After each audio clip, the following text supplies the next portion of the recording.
pas un droit de protection des individus, mais de la société et de l'ordre public. Les victimes ne faisant office que de figurants, le véritable protagoniste est dans le duel du fait.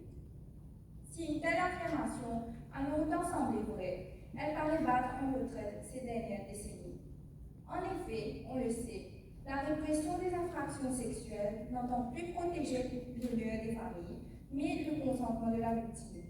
En procédure pénale également, la victime joue de plus en plus un rôle prégnant. C'est la raison pour laquelle nous avons décidé de consacrer ce premier panel à la victime, afin de lui donner la reconnaissance qu'elle mérite. Le premier intervenant est M. Sabir Kader, qui est le Chief Executive Officer de la Law Reform Commission. Il est membre de l'équipe éditoriale de la revue criminelle de droit mauricien, ainsi que de la revue espagnole de traduction littéraire et juridique Translators. Il dispense également des cours à l'Institut d'études judiciaires et a fait des présentations à La Réunion, en Italie et en Espagne. Il est l'auteur de plusieurs textes juridiques parus dans diverses revues à Maurice et en France, dont de Presse universitaire de France. Il a notamment rédigé le chapitre consacré au droit pénal mauricien pour la collection Droit de l'île Maurice, paru aux éditions LGDJ. Il est membre de l'antenne mauricienne de l'association Henri Capiton des Amis de la culture juridique française. Enfin, il a été consultant pour la révision du Code civil des Seychelles à l'invitation de l'Assemblée nationale de la République des Seychelles. Il nous invitera à réfléchir sur les différentes facettes du consentement et pourquoi celui-ci n'est traditionnellement pas pris en compte pour exonérer l'auteur de sa responsabilité.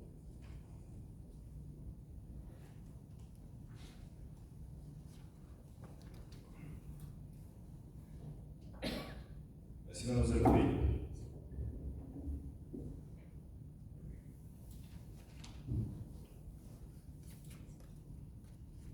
Nous sommes en 1974. La personne que vous voyez à l'écran, c'est Marina Abramovic. C'est une artiste qui fait partie du courant artistique de l'art corporel. Elle s'adonne sur cette séquence à une représentation, on va l'appeler ainsi, qualifiée de Rhythm Zero et qui a duré 6 heures.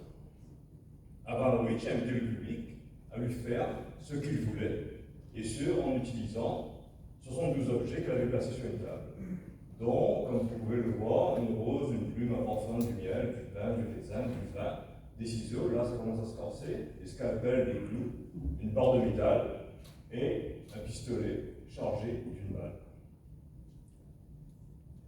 Cependant, elle avait pris le soin d'écrire sur la table ceci: j'assume toute responsabilité durant cette représentation.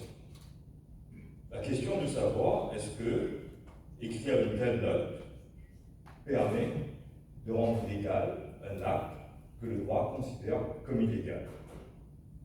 Une telle représentation aujourd'hui ne serait pas possible, car on le lui interdirait. De cette interdiction jaillissent plusieurs questions. Va-t-il exister une limite à l'autonomie personnelle? Ceux qui se font du mal ou qui font du mal aux autres avec leur consentement doivent-ils être traités comme de vulgaires délinquants? Le sadomasochisme doit-il être considéré au même titre que les tortures et actes de barbarie, comme l'appellent de leur vœu certains juristes? Pourquoi interdire de louer ses services sexuels, mais pas sa main-d'œuvre? Au nom de quoi interdit-on les mères porteuses, la vente bancale, et dans tous les cas que j'ai cités, quelles valeurs la société entend-elle défendre? En somme, ces comportements sont-ils interdits parce qu'ils causent un dommage à autrui, ou simplement parce qu'elles heurtent les valeurs de la majorité? Puisque Durkheim nous dit qu'un acte est criminel lorsqu'il offense les valeurs fortes de la conscience collective. Donc cette présentation se déclinera comme suit. Nous verrons d'abord comment et pourquoi le droit pénal considère que le consentement de la victime ne constitue pas un fait justificatif. Nous verrons ensuite les cas où le consentement de la victime constitue faussement un fait justificatif, mais que celui-ci est en fait caractérisé par l'autorisation de la loi. Et l'on verra enfin l'approche de la jurisprudence de la Cour européenne des droits de l'homme sur ces questions. Donc tout d'abord, on va voir le fait que le consentement de la victime n'est pas un fait justificatif. Mais que faut-il entendre par fait justificatif exactement? Le Le fait justificatif est l'une des deux causes d'irresponsabilité que connaît notre droit, l'autre étant les causes de non-imputabilité. Les faits justificatifs constituent ce qu'on appelle les causes d'irresponsabilité objective, alors que les causes de non-imputabilité reposent sur l'irresponsabilité subjective. Notre code pénal reconnaît trois causes de non-imputabilité, à savoir le trouble mental, la contrainte et la minorité. Tandis que les faits justificatifs, eux, sont au nombre de deux, la légitime défense et, qui ont en commun l'ordre de la loi et le commandement de l'autorité légitime. Dans son intérim report de 2016 sur la réforme du code pénal, la Commission, et le directeur de l'Office public l'a relevé ce matin, a recommandé l'introduction de deux nouveaux faits justificatifs, à savoir l'état de nécessité et le lanceur d'alerte.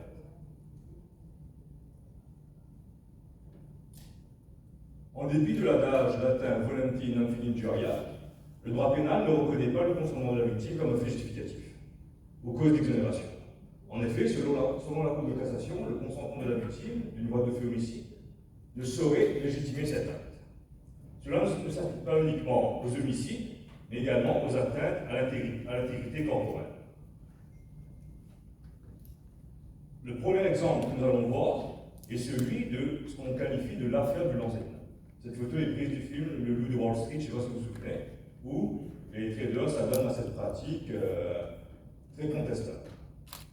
En France, depuis une célèbre affaire, connue par l'homme de la rue sous le terme de affaire du Lancetin, connue par les juristes sous la qualification d'affaire de mensonge sur ange, la jurisprudence a décrété, haut et fort, que l'autonomie personnelle connaissait des limites et que le consentement n'est pas l'alpha et l'oméga de la liberté personnelle.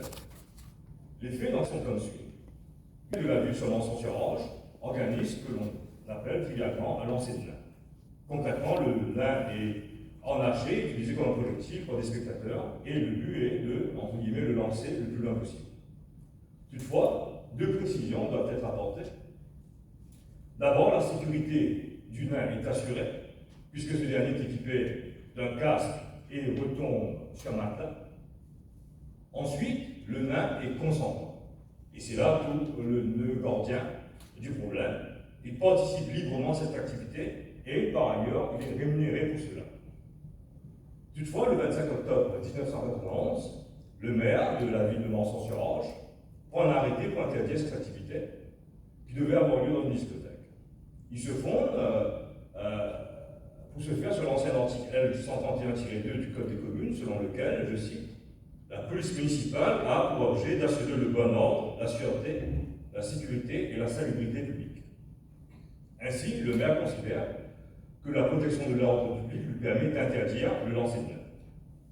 Mécontent de cette interdiction, la société, gérant de la discothèque et le nain, et il faut le préciser, le nain également, portent l'affaire devant les tribunaux afin de faire annuler l'arrêté municipal, puisque pour le nain, c'est son gagne-pain. Le 25 février, un an plus tard, en 1992, le tribunal administratif de Versailles rend sa décision.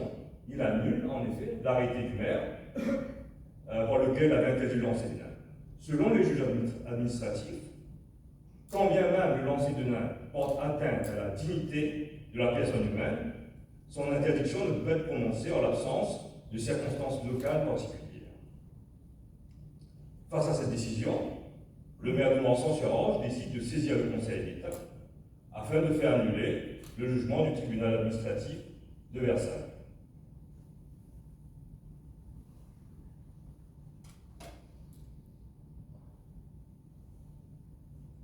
Dans son arrêt, commune de Mensonge-sur-Orge du 25 octobre 1995, le Conseil d'État, la plus haute juridiction administrative, affirme, je cite, qu'il appartient à l'autorité investie du pouvoir de police municipale de prendre toute mesure pour prévenir une atteinte à l'ordre public et que le respect de la dignité de la personne humaine est une des composantes de l'ordre public.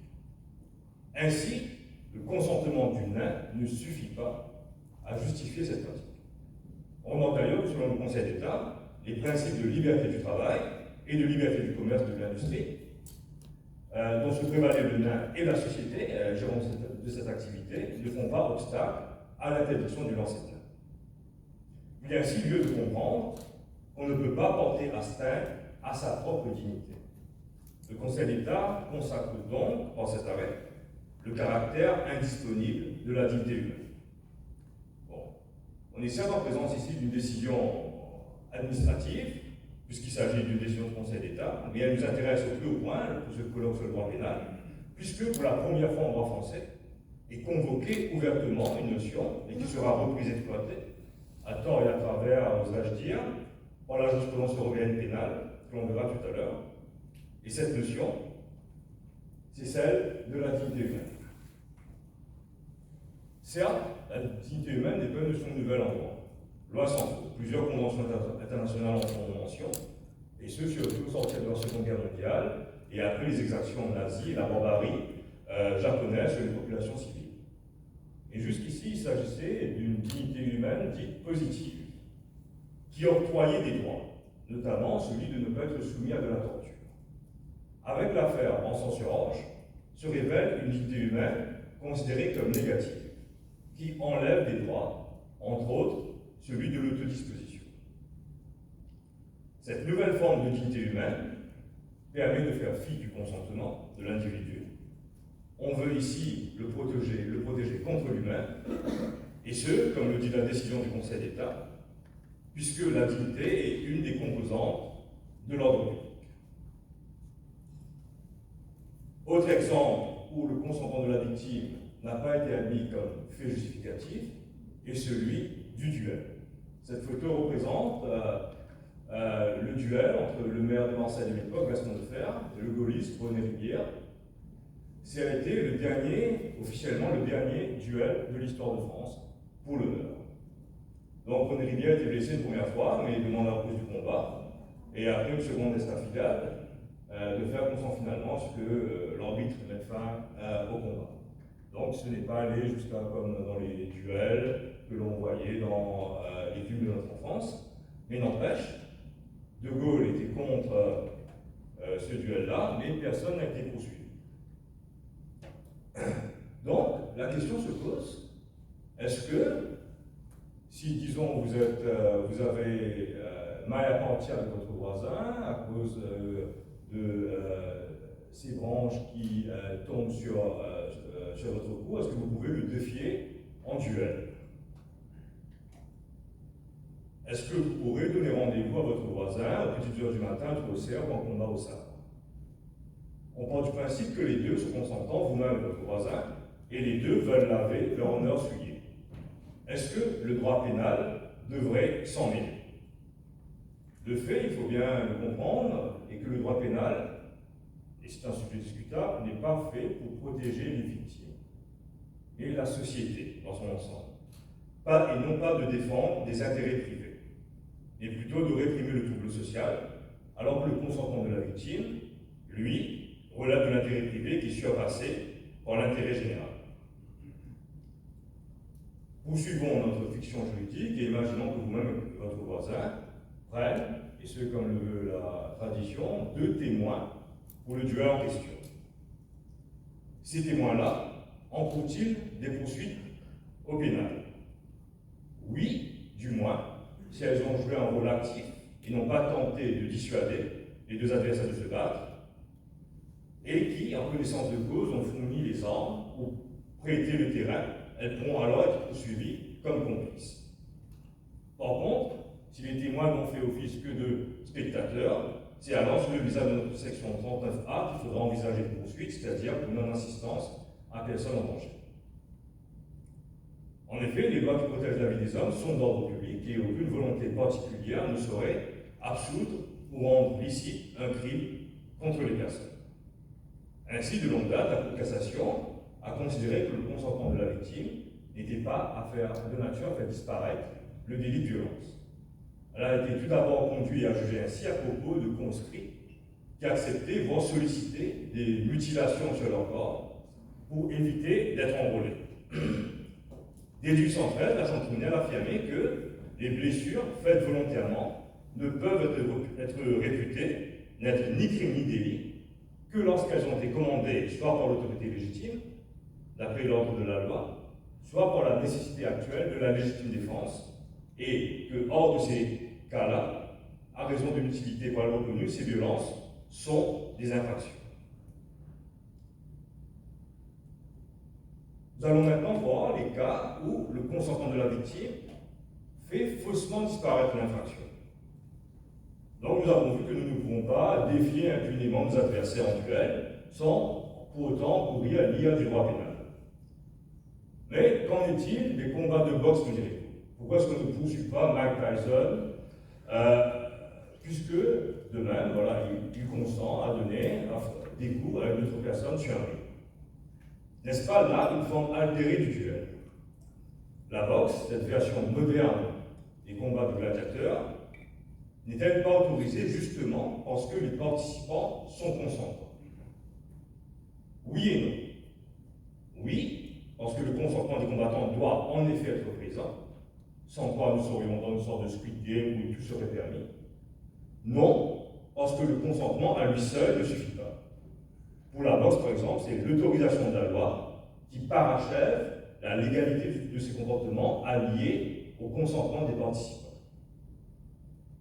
Idem en ce qui concerne la pratique chirurgicale, qui, pratiquée sans le consentement de la victime, relèverait de droit de fait. En fait, à nouveau, en l'espèce, ce n'est pas le consentement de la victime qui annule l'infraction, mais plutôt, encore une fois, l'autorisation de la loi. Et il en va de même pour d'autres sports violents comme le rugby, où le droit ne prend pas en compte le consentement, mais l'autorisation, ces sports étant réglementés. Par contre, dès que vous sortez du cadre des règles du jeu, comme c'est arrivé à plusieurs fois, pour reprendre l'exemple de Mike Tyson quand il arrache l'oreille de Evander Holyfield, ou quand Rick Cantona sort du terrain pour donner un coup de pied à un spectateur, là, ce n'est plus l'autorisation de la loi, on est dans les coups et blessures ou la qualification d'autres infractions. Donc il faut bien respecter les règles du jeu si on veut pouvoir bénéficier de l'autorisation de la loi. Donc nous avons vu comment le droit français appréhende le consentement de la victime. C'est simple, il le balaye d'un revers de main. Ce qui ne devrait pas nous surprendre au vu de l'histoire de ce pays. En effet, la France, fille aînée de l'Église, comme elle aime à se présenter, sacralise toujours le corps. Certes, la Révolution française a entendu se débarrasser de la religion, mais par quoi Robespierre la remplace-t-elle? Par le culte de l'être suprême, qui est une forme déguisée de théologie et une forme consacrée de déisme. En effet, si avant, dans la tradition thomiste, le corps n'appartient pas aux croyants mais à Dieu, dans la tradition profane française, le corps n'appartient pas aux citoyens mais à l'État. Et qu'en est-il de l'approche supra-étatique telle qu'envisagée par la Cour européenne des droits de l'homme? Est-elle aussi conservatrice que le droit français, ou fait-elle plus de place à l'autonomie individuelle?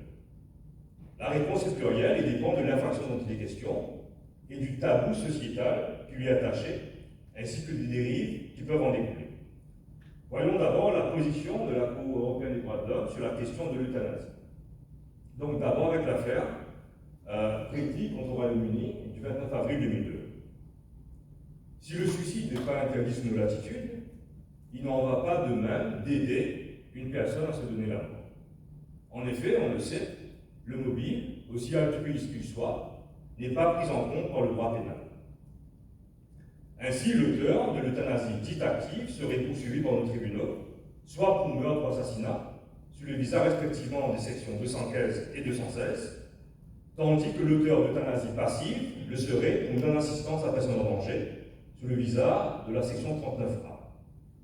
La CEDH a eu l'occasion de se prononcer sur cette question dans l'affaire qui est mentionnée.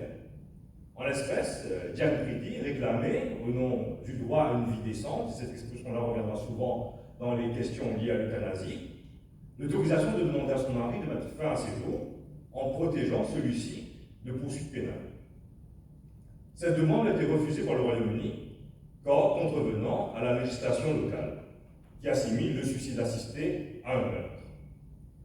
La Cour EDH reconnaît que l'existence de considérations d'intérêt général, essentiellement tirées de la nécessité de protéger la vie des personnes les plus vulnérables, ainsi que de la prévention d'incontestables risques d'abus, puissent justifier, au regard des dispositions de l'article 8, paragraphe 2 de la Convention, de l'existence de règles nationales portant interdiction générale de la pratique du suicide assisté. Donc un État peut réglementer, comme il le veut, cette question, sachant que d'autres États, comme les Pays-Bas, la Belgique, la Suisse, ont des législations bien plus libérales en la matière d'euthanasie. Par contre, si un État veut assimiler l'euthanasie à un meurtre, rien ne l'empêche selon la Convention européenne des droits de l'homme. Autre sujet appréhendé par la Cour des Haches et qui a fait couler beaucoup d'encre, c'est celui du sadomasochisme. Donc, comme je l'ai dit, on constate que la plus haute juridiction européenne, pour elle, notre vie ne nous appartient pas. Est-ce qu'elle se montre moins transigeante concernant notre enveloppe charnelle?